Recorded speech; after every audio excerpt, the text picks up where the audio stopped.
Pushrod Fury. Pushrod Fury here.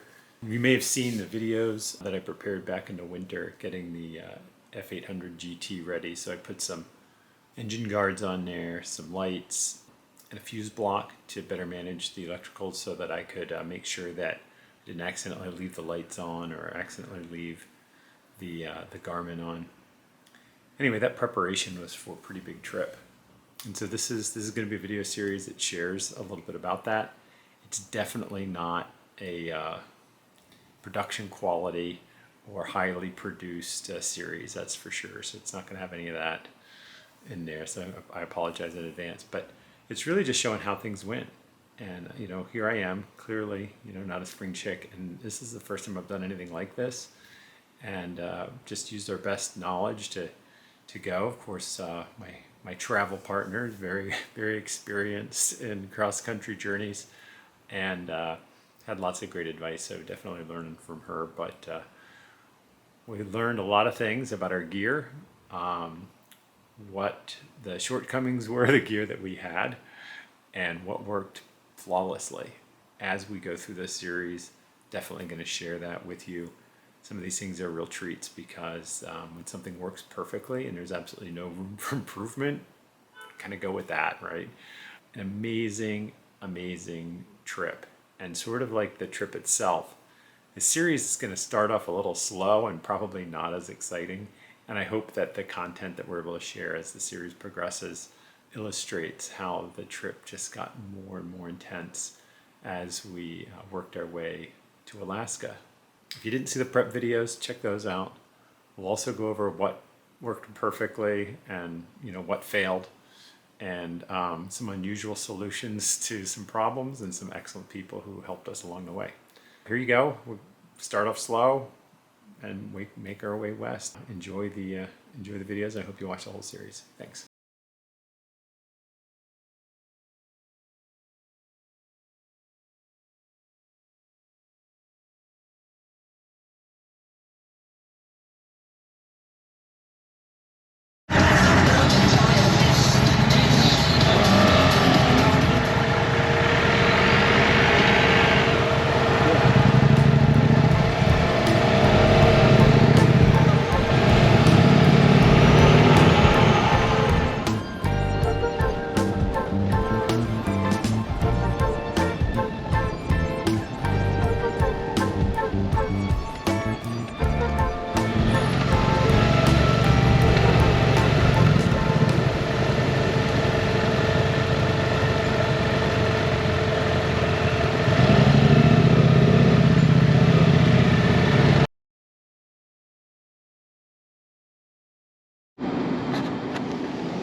Didn't take a lot of video in Pennsylvania. Just we're trying to get all the way across Pennsylvania today. That's Route 80 for us. Totally boring. Not a road that is exciting at all other than getting passed by 18-wheelers. But we got absolutely drenched. About our last hour of riding was an absolute downpour. And I'll point out, it destroyed my Senna communicator that filled with water.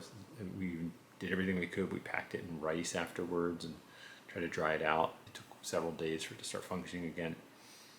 But check out our clothes hanging in my dad's garage, drying out overnight. So that was our day one, was this torrential downpour. And it basically exposed that our gear, not suitable for direct rain. Maybe a light mist. Rainstorm like this just penetrated everything. Boots, gloves, jackets, pants. For me, we need a total rework on the rain gear.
Day 3, that's when we entered into Michigan. The idea here is get to the Tunnel of Trees. We heard that was a great ride.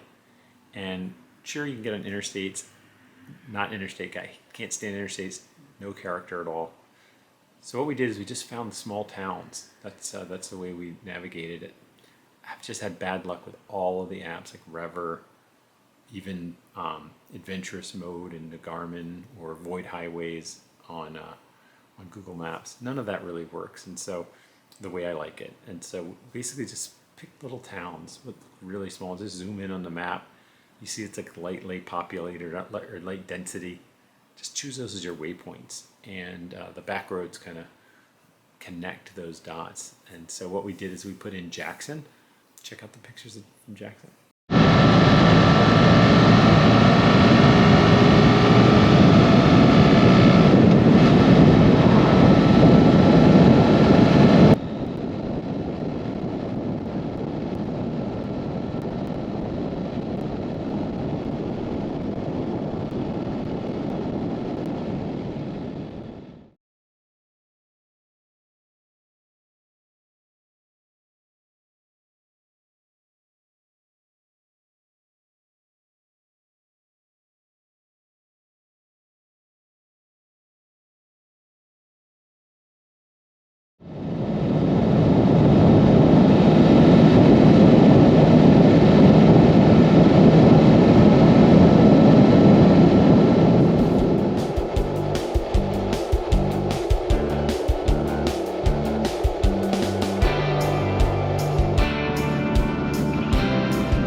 Tunnel of Trees was nice.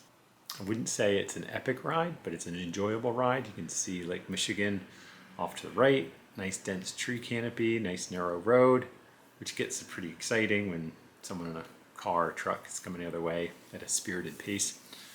But enjoyable ride nonetheless, and bringing us north into the Upper Peninsula, which is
It's a different one.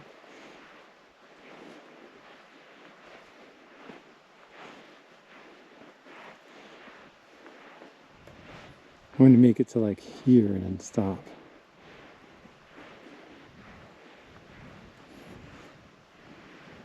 There's a lot of sand.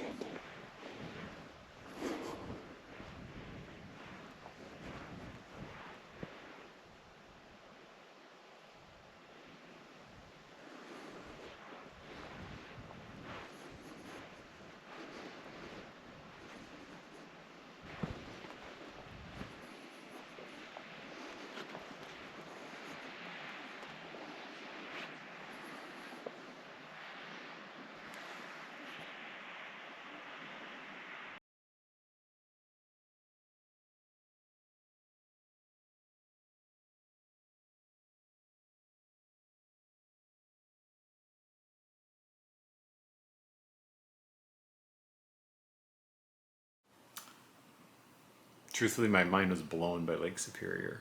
It's obviously huge, but the color of the water and these massive sand dunes, these 400-foot tall sand dunes, you can stand on top of and climb up and down them if you want. Did not do that. But it looked like something from the Bahamas. It didn't look like a lake. It didn't look like this was something in northern Michigan on the Michigan Canada border. But absolutely gorgeous. But after that trip up to the sand dune, sand was a source of enjoyment and extreme anxiety. So check this out.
Chose a campground that was a couple of miles off the main road, and it started off as gravel.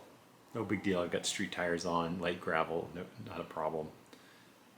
But then it went from gravel to dirt, and from dirt to deep sand, and we're talking like probably 6 inches deep in some places. I've just never built a skill set around riding with street tires in sand. I don't even think that's a skill set most riders ever want to learn, but that was scary. And it's also the first time I went into a tank slapper, so I didn't catch that on video. I wish I did. I did a lot of things wrong on this, and I'm going to point those things out so that other people can avoid it.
All right, folks, you're getting a pro tip.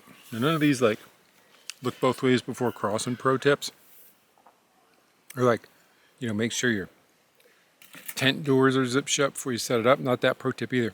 This is how you get icy cold beer like that when you've been riding in the sun all day and you don't have access to a cooler. Well, easy. Remember last time, icy cold river, right? That's the easy part. This time there's no river. So what we did, we filled our Amazon bag with well water. And then we dropped the beers right in there. Oh, that's chilly.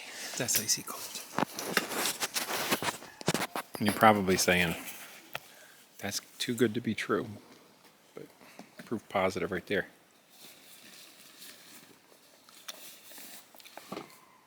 Yep, icy cold and refreshing. You're welcome.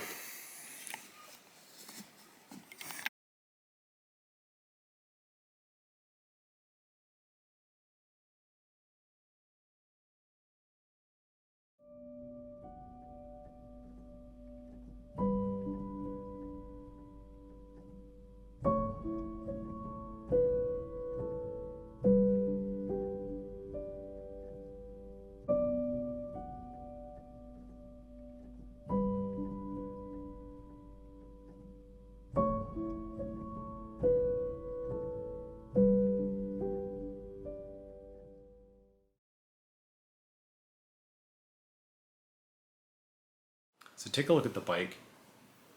You'll see that from the back I've got my tail case and I've got my travel pack, and that's fantastic for street riding. But as soon as you get into off-road conditions, like loose surface conditions, you really want to get up on your pegs and shift your weight backwards. And by having that large pack, that kind of prevents me from doing that. So when my recommendation is, if you know that there's going to be gravel or loose road surface in your travels, definitely give yourself enough room to be able to stand up and shift your weight back. Now, I could stand up, but my weight was shifted forward, which is the exact opposite of what you want. Anyway, those were my lessons learned. The other thing is, street tires suck on sand and loose gravel. After riding to that campsite, I wanted to avoid sand at any cost until I could get some proper tires on this bike. And you'll see how this plays out in a future video. It's a video. Nice. Don't you want a photo? Yeah, that's exactly. Oh my god, are you still videoing? No, not video. Oh. Oh, yeah, yeah. Wait. You were videoing.